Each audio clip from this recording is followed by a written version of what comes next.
introduction, exploring our Bespoke template.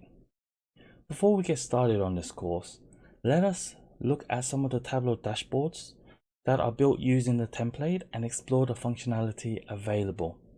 Now, the key thing here is once we go through this, we're going to talk about some of the elements around it. But I just want to show you what our output would be.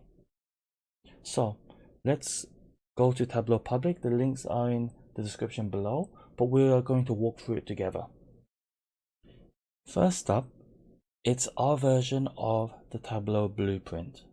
If you haven't seen this document yet, I highly advise that you have a look at this. It will really give you a good framework for how to introduce Tableau into your organization, as well as solve some interesting data challenges. The key thing here is that we have a very interesting data visualization. This data visualization comprises of different steps that are all linked together. This is dynamic. This has been drawn.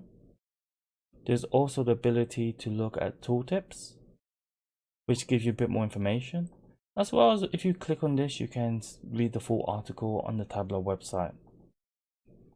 But as you can see, this is being completely drawn out, and all these points here at the same time is color coded. Again, there's a background, there's additional information, but the key is this interesting diagram. However, it's not the only way you can use this. Let's look at another example.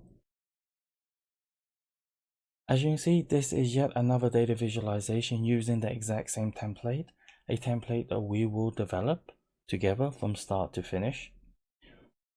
As you can see, this is the Euro 2020, recently concluded, with unfortunately Italy winning on penalties. I'm from England, so my team didn't go all the way, but we had a good showing.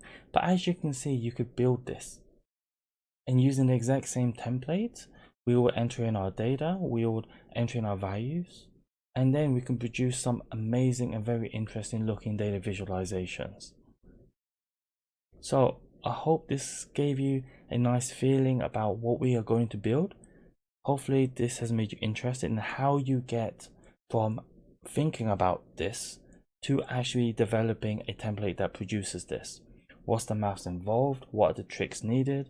So hopefully you're excited as I am. Let's carry on.